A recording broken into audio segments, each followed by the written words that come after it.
Esto es Palabra de Rudolf Steiner. Rudolf Steiner.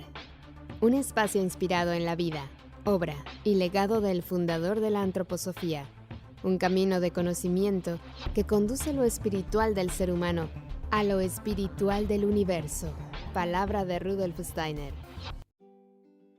Hola, ¿qué tal? Muy buen día. Gracias por estar aquí en Palabra de Rudolf Steiner. Yo soy Carolina Hernández y como siempre es una alegría poderlos saludar. Y yo estoy muy contenta porque vamos a hablar de eso que nos encanta a muchos, que es el alimentarnos sanamente, saludablemente. Y quién mejor que una mujer que ama este tema de la alimentación y de la cocina. Ella es María Eugenia Pérez Blanco, mejor conocida como Maki. Así que le doy la más cordial bienvenida. Gracias por estar con nosotros, Maki. ¿Cómo estás? Hola, Carolina. Pues encantada de estar con vosotros. Empezando un nuevo año, que para mí empieza siempre en septiembre. Cuéntame, ¿Y por a qué ver. empieza en septiembre para ti? Bueno, porque en verdad el ciclo, cuando uno se empieza a poner en actividad de nuevo después de las vacaciones, es en septiembre y siempre vienes reformada, renovada, con nuevas ideas.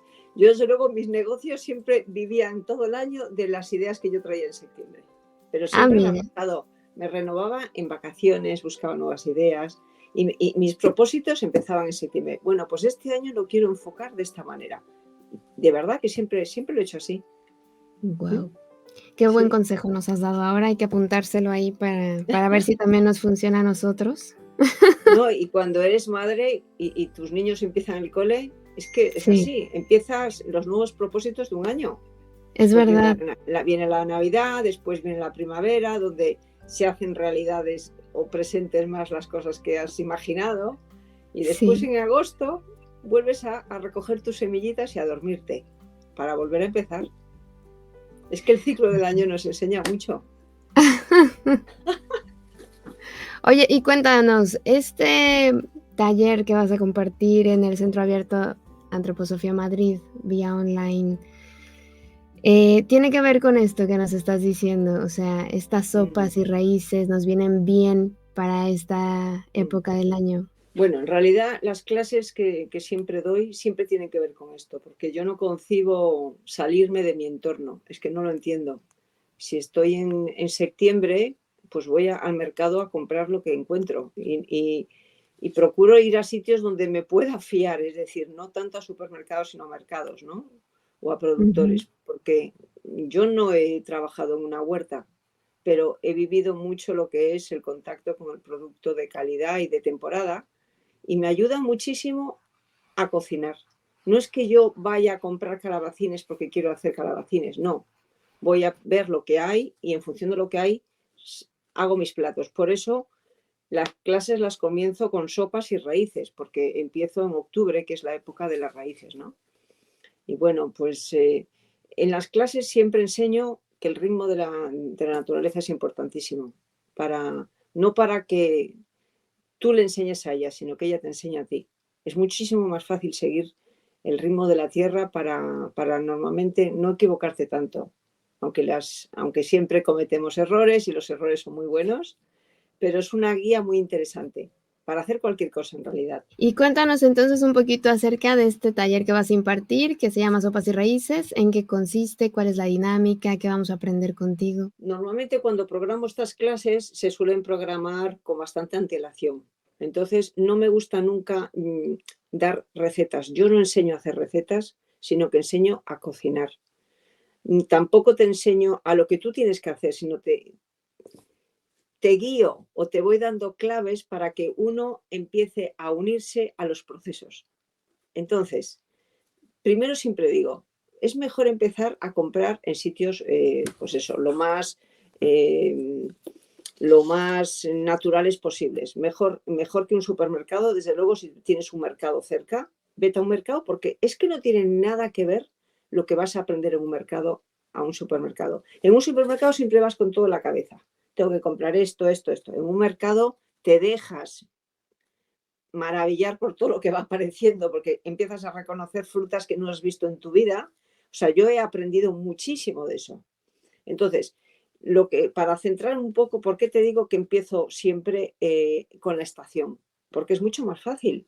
Entonces, hago siempre como clases muy genéricas donde siempre enseño lo mismo, siempre enseño bases de cómo uno se relaciona con el alimento. No es aprender recetas, es aprender a comprender un alimento en relación con tu propia naturaleza, con tu forma de ser. Porque no tiene nada que ver, cada persona somos muy diferentes, a nadie nos va a sentar las cosas de la misma manera, pero la naturaleza te va diciendo, si hay tantas raíces, no intentes comprar frutos, tantos frutos de primavera, no compres fresas, empieza por comprar nabos, zanahorias de miles de colores, atrévete a comprar cosas que no conoces, colinabos, raíces de apio, empezar a probar. Entonces, en las clases siempre soy como muy optimista, siempre te digo, atrévete, no, como si dirías, mis recetas no son nunca terminadas, son ideas para que tú las cambies. Pero que yo te voy a decir, mira, si mezclas esto con esto, te va a suceder esto, pero lo puedes solucionar de otra manera, que es esta otra manera. O sea, soy bastante genérica y no quiero hacerlo de otra manera, ¿no? Yo me he dado muchos años de mi vida, he dado clases en escuelas muy oficiales y justamente ahí tenía que ser muy organizada en todos, en cantidades, explicar muy bien todas, delimitar muy bien los ingredientes y es que ya esa fase la he pasado, no quiero seguir así porque creo que no es nada bueno y además no aprendes nada. O sea, comer y alimentarse y cocinar no es un proceso solamente físico, tiene que ver el alma y el espíritu crece muchísimo en ese proceso. Pero si tú solamente trabajas para hacer algo terminado en la hora concreta, de la forma concreta, y quiero hacer siempre la misma tarta de calabación de la misma manera, no, no funciona. Hay que estar vivo, hay que estar, hoy estás mejor, hoy estás más melancólica, te apetece más hacer un plato más cerrado, hoy estás más eufórica, que es un plato más abierto. Y esto es así, es un hecho. Bueno, pues mis clases tienen que ver con todo esto.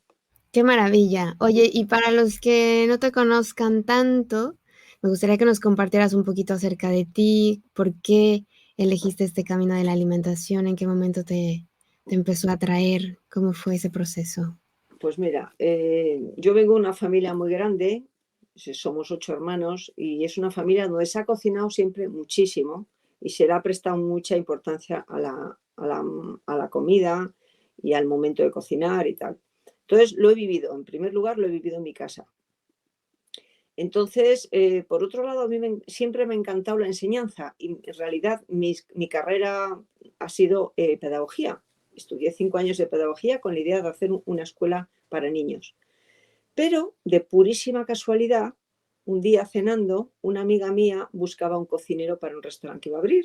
Y yo, que soy muy un poco atrevida y osada, dije, ah, pues te lo voy a hacer yo.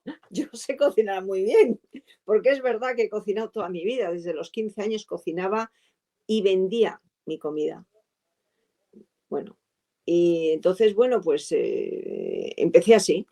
Empecé profesionalmente siendo jefa de cocina en un restaurante cuando no había estado formada para ello, ni mucho menos, y la verdad es que me fue bien, pero me di cuenta que era un mundo muy esclavo y empecé ahí a hacer mis propios restaurantes y desde entonces, bueno, fundé mis restaurantes y tal.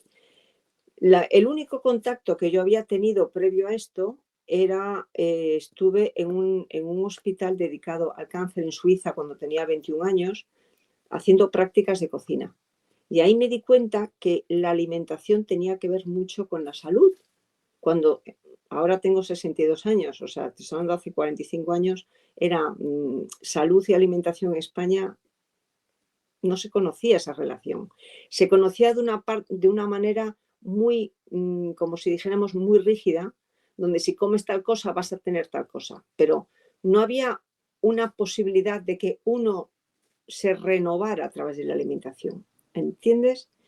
Entonces, eso para mí me abrió los ojos y desde entonces siempre tuve una mirada al alimento desde no lo que yo sé, sino que lo que cada alimento me enseña. empezar a mirar con respeto cuando limpias una zanahoria, cuando las vas a comprar, cuánto tiempo te dura fresca en la nevera, cómo mantienes una lechuga cuando la compras sin raíces o con raíces. O sea, hay miles de cosas que hacen que lo importante es que yo me estoy implicando en ese proceso. Normalmente no nos implicamos en lo que hacemos. Hacemos las cosas desde la cabeza así, una cabeza oscurecida. No sabemos por qué hacemos las cosas. Y ahora estamos en un momento del mundo donde hay que ser consciente de lo que hacemos. Es que no nos queda otra. Entonces la conciencia no es saberme que una zanahoria tiene calcio, fósforo, no sé cuánto, bla, bla, bla, bla, bla, bla. Eso no es ser consciente de nada. Eso es mentira. Lo que es consciente es, cuando me comí esta zanahoria cruda, qué distinto me sienta anímicamente a cuando me la tomo rallada, a cuando la uno con un huevo cocido, a cuando me lo mezclo con un arroz integral. ¿Qué pasa cuando uno come de formas tan distintas y eres capaz de pensar y llevarte a tu mundo interior todo lo que nos está pasando? Nos olvidamos, comemos y es un proceso completamente inconsciente. Pero, ¿qué está de moda ahora? La cocina consciente. ¿Y a qué se le llama cocina consciente? Creo que se usa ese término con una frivolidad impresionante, porque en realidad se llama consciente a saber muchas cosas intelectualmente, pero no sabes nada de lo que vive, las fuerzas que viven detrás de eso.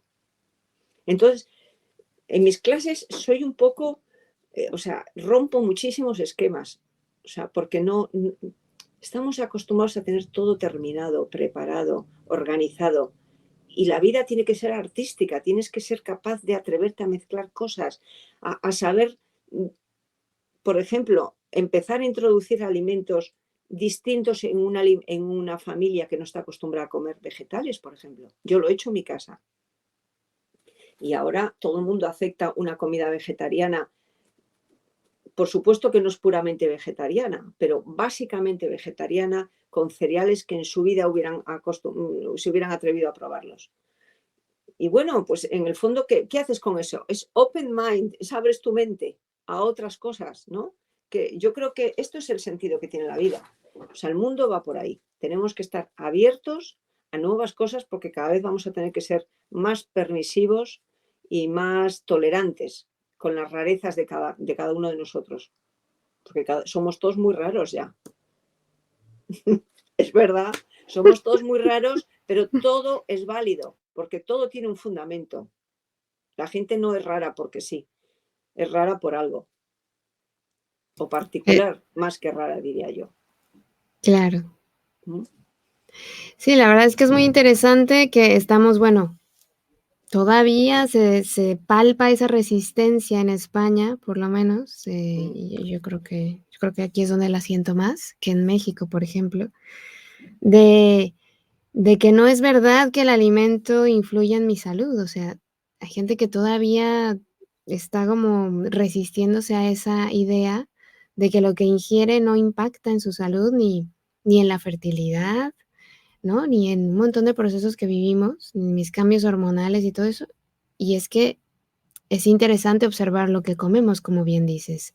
Yo cuando me como un pan que viene en una bolsita, ¿qué ocurre? ¿Qué siento? Porque eso también se percibe, eso frío que te has comido, que es como comer nada, un trozo de cartón que está muerto, también puedes percibirlo en el cuerpo. También puedes decir, oye, esto no me sentó tan bien, no hubo un cambio en mí, no hubo una transformación, ¿no? Eso también lo podemos percibir, pero hay que reconocerlo, hay que hacer ese trabajo. Y por eso es tan lindo cuando consumes un alimento y dices: "Guau, me llenó de energía, de calorcito, de alegría". Y obviamente, como bien has dicho, el clima determina, ¿no? Qué me apetece comer hoy, algo ahora que se acerca el otoño, se antoja más caldito caliente, ¿no? No sé, las legumbres. Empiezas como a decir: "Bueno, ya voy a empezar a hacer legumbres una vez a la semana". Cositas así calientitas, puré de verduras calientito, ¿no? Te empieza a apetecer eso que vienes del verano caliente, que solo querías ensaladas o platos fríos. El calor lo Entonces tenías fuera en el verano. Ahora en invierno necesitamos exacto, el calor, generarlo dentro. Pero sobre todo porque tenemos una voluntad muy hacia afuera. en invierno empiezan nuestros proyectos en otoño. Empiezas tu trabajo, empiezas a generar tus equipos, siempre tienes que hacer reformas. Cuando has tenido un negocio lo sabes, cada septiembre empiezas de nuevo. Has pintado, empieza un nuevo equipo de gente, empieza un nuevo menú, o sea, necesitas mucha más energía hacia afuera. Y eso, ¿cuál es la combustión de todo eso? Es un calor interior. ¿Y de dónde viene el calor? O sea, ¿dónde está el calor en la Tierra en otoño y invierno? Está bajo la Tierra. Fuera es un desierto, está frío. Pero dentro están esas raíces engordando y engrosando de ese calor del sol que baja por debajo de la Tierra y vive ahí. Entonces, es el momento de hacer sopas y raíces, pero siempre con un equilibrio, porque claro, sería también muy absurdo pensar que estamos encerrados en el otoño. No, el otoño y el verano conviven al mismo tiempo, y en la Tierra es así. Entonces, en un plato de sopa tienes que traer siempre el verano, tiene que tener algo de verano. Entonces, tú puedes hacer una sopa de lentejas, pero un toque de perejil verde hace que sea como un brote que surge sobre la tierra, ¿no? Entonces, aprender a hacer una cocina en equilibrio, que el equilibrio no es lo que la nutrición actual está diciendo, ¿no? O sea, la nutrición, que yo no me meto en nada, o sea, me parece maravilloso y siempre he dicho, bueno, voy a estudiar la nutrición normal. A ver, yo leo mucho de nutrición normal, pero no tengo mi carrera de nutricionista. Sí tengo mi carrera de nutrición holística, que es distinto, pero la nutrición de que solamente las cosas es de lo que está compuesto, no es suficiente para comprenderlo. No es suficiente que el caroteno está lleno de una zanahoria de caroteno, pero ¿qué es caroteno? ¿Qué fuerza vital vive detrás del caroteno? ¿Qué significa? ¿Cómo se relaciona con mi alma eso? ¿Qué tiene que ver el cuerpo físico con las emociones y con el desarrollo individual de cada uno? Porque mi hija quiere hacer una cosa, mi hijo quiere otro, mi marido quiere otra cosa y yo quiero otra cosa. Y todo es válido. Y una misma comida puede valer para desarrollar muchísimos impulsos diferentes. Pero ¿cuándo sucede eso? Cuando detrás del alimento hay algo vivo. Entonces, una de las insistencias de las clases siempre es ¿qué es lo vivo? Primer tema importante que sale en todas las clases. O sea, yo le doy un nombre genérico, en este caso sopas y raíces, pero ahí salen siempre las mismas verdades, ¿no? ¿Qué es lo vivo?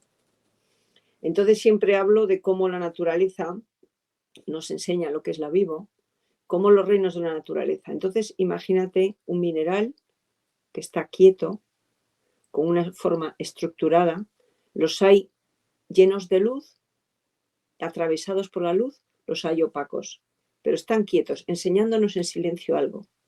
Viene una planta, el mundo vegetal, y esos minerales quietos, estructurados, iluminados o oscurecidos, los transforma en algo orgánico. Es que es impresionante. El mundo vegetal transforma lo muerto en vivo. Y es el único reino que lo hace y lo pone a disposición de los demás reinos.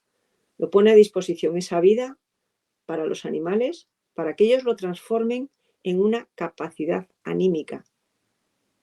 Los animales transforman la vida del mundo vegetal en vida anímica y tienen alma. Y los seres humanos transformamos esa vida anímica en vida del espíritu, que es la conciencia. Entonces, imagínate que los reinos de la naturaleza, de donde vienen nuestros alimentos, hacen ese proceso. Los animales nos aportan su alma. La pregunta sería, ¿cuándo nos conviene tomar el alma de los animales? El mundo vegetal nos aporta,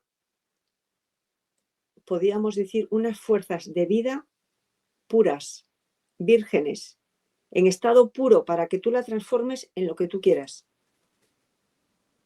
Y el mundo mineral nos aporta una fuerza estructurante de la luz. Es que es muy potente. Entonces, ahora lo que yo te estoy diciendo es totalmente abstracto.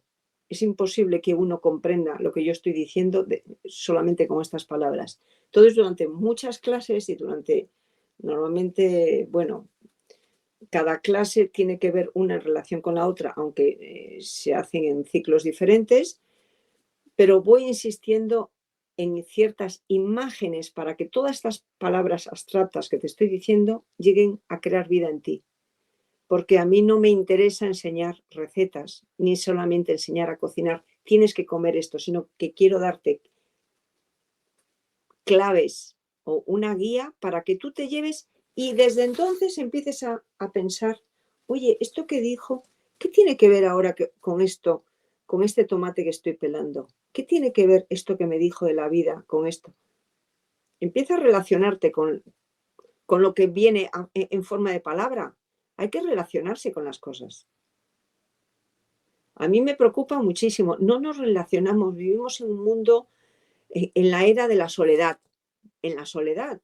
Y esa soledad hace que como que no nos implicamos con las cosas. Todo está terminado cuando vamos a un supermercado. No te dejas sorprender por nada. Y no sé, y darle importancia a que la comida tiene, bueno, si tú le das importancia a la comida, empiezas a dar el tiempo que necesita para ir a un mercado, para saber que el sábado hay en tal pueblito, hay un mercado que tienen tales cosas, aprovecha y vete allí, disfruta de ese día y empieza a cambiar tus planes de vida. O sea, tampoco es tan difícil. Y cuando uno empieza a meterse en este circuito de ver la vida de esta forma, no sé, es mucho más fácil, la verdad. Pues precioso. Entonces, cuéntanos un poquito, tú empiezas ahora el 3 de octubre con este taller de sopas y raíces, Mm. y luego, bueno, es el horario que no sé si lo hemos dicho, de 6:30 a 8:30, es un taller online, pero luego dices que sigues con más ciclos. Sí, Entonces, el primero es el 3 de octubre. Ujú. vamos a hacer 3 clases este año. He programado 3 clases, entonces unas en octubre y 2 en noviembre. La de octubre sopas y raíces y después en noviembre vamos a hacer una sobre repostería saludable. Bueno, yo siempre me intento adaptar a los gustos que hay ahora. Es que hay que acercarse a lo que la gente quiere, ¿no? Entonces, repostería saludable, ¿qué es? Empezar a trabajar con azúcares, ¿qué son azúcares buenos? Que son frutas y verduras, aprender a hacer postres con verduras, con calabacines, con zanahoria, con calabaza, con remolacha. Hay miles de dulces que se pueden hacer, sorprendentemente deliciosos y con una energía impresionante y que además el dulce deja de ser ya solamente tiene un momento del día. Tú puedes comer un día dulce si tienes que viajar y sabes que no vas a poder comer, pues ese día te tomas un bizcocho de calabaza con tu infusión o tu café y te aseguro que vas a tener una energía inmensa hasta las 8 de la tarde. Entonces, hay que aprender a alimentarse de otra manera, de una manera más viva, más consciente según tus necesidades, ¿no? Entonces, este segundo curso será sobre repostería saludable y el otro será sobre cereales sin gluten. ¿Qué es el gluten? ¿Por qué tenemos tantos problemas con el gluten? ¿Cuáles son los cereales sin gluten? ¿Qué diferencia hay con los cereales con gluten? Bueno, pero no llevo nada preparado. No llevo nada. Normalmente en las clases, por ejemplo, en sopas y raíces, esa mañana o el día anterior me habré ido al mercado y habré encontrado lo que he encontrado. Y sobre eso empiezo la clase. Y normalmente siempre enseño por la pantalla las cosas. Enseño pantalla, enseño muchos dibujos que hago al respecto, y hago observaciones de la planta. O sea, si lo que quieren es aprender recetas conmigo, van a aprender si son capaces de... Si lo que yo cuento les sugiere muchas cosas, porque es lo que menos me importa. Lo que más me importa es que te lleves claves para tu día a día. Preguntas, cosas que te inquietan, cosas que no sabías preguntar y que de repente dices tú, claro, ahora entonces esto es por esto. Empiezan a suceder relaciones que nunca podías imaginar entre ciertas cosas, ¿no? Claro, es fantástico. Además, cocinar siempre es mágico por los descubrimientos que vas haciendo, ¿no? Con los nuevos olores, como decías tú, con las nuevas texturas, porque pruebas un sabor y dices: creo que esto mezclado con esto otro podría quedar bien, es algo que, bueno, estuviese prohibidísimo, pero digo que es algo que es divertido también. Es estar ahí creando, siempre es nutritivo. Es que fíjate, Carolina, yo he tenido un restaurante, esto la gente no se lo cree, pero a mí, bueno, ha sido así. Yo trabajo muchísimos años y sigo trabajando así. Yo no trabajaba a ver, tenía una carta que la cambiaba según a mi antojo, un poco según temporada o lo que me fuera, me aparecían calabacines, pues cambiaba un plato de calabacines. Pero el plato del día, cada día aparecía, o sea, según lo que tenía, el tiempo que hacía, el tipo de personas que van a venir a comer. Es muy fácil, no es nada. Al revés, es mucho más fácil que tener todo aquí en la cabeza. Cuando tú te dejas guiar por el instinto de saber cocinar, de dejarte, ¿no? Aderezar por el mundo, es mucho más fácil las cosas que si vas con todo, todos son trabas. No tienes esto, ya es un problema. No tienes lo otro, es un problema. No, la cocina no puede ser eso. Es muy, en mi caso me dicen, pero ¿tú cómo has podido cocinar esto si no había nada? No habían visto nada en la nevera y yo la había visto llena de cosas. Entonces, con un tomate, yo qué sé, en fin, que se puede hacer con muy poca cosa un plato de comida delicioso, ¿no? Y claro que es un arte, es un arte. Entonces después en las clases también yo me voy guiando por las preguntas porque siempre dejo interrumpir a la gente. O sea, no tengo una clase nada estructurada. Comienzo normalmente con una oración que tiene que ver con alguna cita sobre alimentación, pero que sirva como un momento de vamos a empezar algo serio. Esto no puede ser jajaja. Ja, ja. No, vamos a hacer un trabajo serio del alimento. Entonces empiezo siempre con esa oración y doy unos minutos de silencio, ¿no? Un minuto de silencio para, bueno, y abro esa ventana, es decir, hoy vamos a empezar de esta manera, estuve en el mercado, he encontrado esto, ¿por qué estoy hablando de raíces hoy?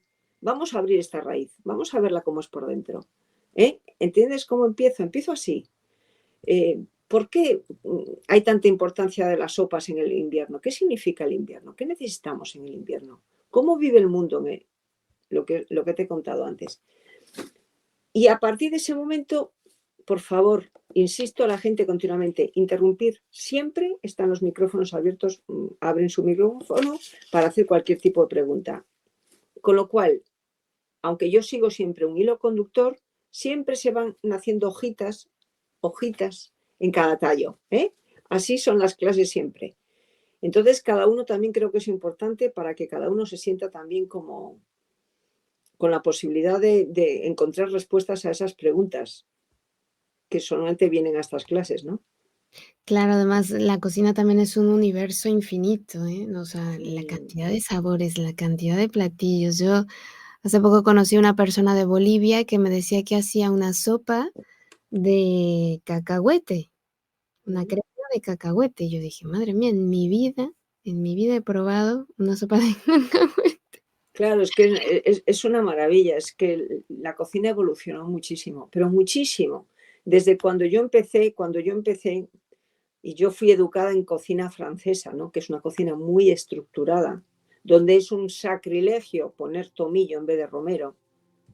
Bueno, eso está muy bien porque te da las bases de conocimiento de muchas técnicas de cocina y hay que tener esa base. ¿eh? Porque si quieres cocer una calabaza, es importante saber de qué manera óptima vas a conseguir que esa calabaza sea más dulce o que tenga menos agua para que no te estropee la salsa. En fin, hay muchas maneras, ¿no? Entonces, pero también tiene esas normas tan rígidas que un plato nunca degenera en otro, siempre es el mismo. Y ahora yo creo que la vida cambió tanto que hay que saber siempre guardar, hay que permitir siempre que cada uno exprese y logre hacer el plato a su medida. Porque si te das cuenta ahora, la alimentación tiene que ver muchísimo con eso. Cada persona come de una manera diferente y tiene una razón, un fundamento que hay detrás, que hay que ir conociéndolo. ¿Por qué sucede eso? ¿Por qué cada vez somos más independientes en nuestra comida? Está bien comprenderlo, pero hay que tener cuidado de que eso no se vuelva de una rigidez que te separe mucho del mundo. ¿Cuánta gente llega a una comida y dice, no como porque soy vegana? Pasa así de veces. Ahora la gente ya se ha acostumbrado a hacer una comida abierta, donde pueda comerla todo el mundo. Eso es riquísimo. Antes no pasaba eso. Antes solamente la cocina carne, pescado y la verdura en segundo término. Ahora hay una cocina muy abierta donde todo el mundo puede comer. Bueno, creemos que no, pero culturalmente es importantísimo lo que está sucediendo. Importantísimo. Nos está enseñando a ser tolerantes y a tener una mente mucho más abierta. Cierto, es verdad. Pues entonces queda... Perdón, ¿ibas a decir algo? No. Dime. Digo que entonces queda la invitación para que se apunten a este taller que suena muy rico. Este 3 de octubre va a ser vía online de 6:30 a 8:30. Lo va a impartir Maki, bueno, María Eugenia, mejor conocida como Maki. Y esto es de la mano del Centro Abierto de Antroposofía Madrid. Así que ojalá se inscriban muchos y quieran participar, porque esto que has dicho de la raíz de apio, yo nunca lo he comido en mi vida, así que suena interesante empezar a conocer esos sabores. Hombre, siempre intento traer cosas novedosas, porque claro, también en las clases hay que aprender cosas nuevas. No es, hay que tener esa visión de que enseñarte cómo pelar una raíz de apio. La gente no sabe hacerlo, por ejemplo. ¿Qué es un colinabo y un nabo? ¿Qué diferencia hay entre un nabo y un colinabo? ¿Qué fuerzas hay entre un nabo y un colinabo? ¿Qué significa eso? ¿Qué es una raíz o qué es una batata? Es lo mismo un tallo que por ejemplo, ¿cómo se llama? Bueno. Remolacha. No, la remolacha es una raíz, pero ¿qué diferencia hay, por ejemplo, una remolacha con la mandioca? ¿Qué hay? ¿Qué diferencia hay? ¿Son raíces las dos? Pues ese tipo de cosas son las que hacemos. Pero no las hacemos explicándote yo las cosas, sino mirándolas, las abrimos. No las podemos tocar porque mis clases presenciales sí, pero ahora no pueden ser presenciales porque tenemos normalmente gente de varias partes que no son de Madrid y bueno, pues por eso las hacemos no presenciales. Pero hay muchas cositas que se van aprendiendo, el color de las verduras, la forma de las verduras tiene que ver con su ser, cómo condimentar, qué significa la condimentación, qué es condimentar un alimento. ¿Lo condimentas para él o lo condimentas para ti? ¿Qué hace con tu temperamento? La condimentación tiene que ver con el temperamento. Entonces, bueno, empezar a tener cositas claras, ¿no?, en la cocina, como por ejemplo que puedes transformar un plato caliente en algo fresco, no frío, fresco. Y puedes hacer de una ensalada muy fresca algo muy cálida, ¿no? Empezar a jugar con esas connotaciones o cualidades. Es verdad, es fantástico. Así que espero que se animen. Y yo te agradezco mucho, Maki, esta oportunidad que nos has dado de charlar contigo y de conocer un poquito ese curso, esas vivencias que compartes en esos talleres. Bueno, pues muchísimas gracias, Carolina. Y hasta muy pronto. Escuchaste Palabra de Rudolf Steiner. Rudolf Steiner. Un espacio inspirado en la vida, obra y legado del fundador de la antroposofía. Un camino de conocimiento que conduce lo espiritual del ser humano a lo espiritual del universo. Palabra de Rudolf Steiner.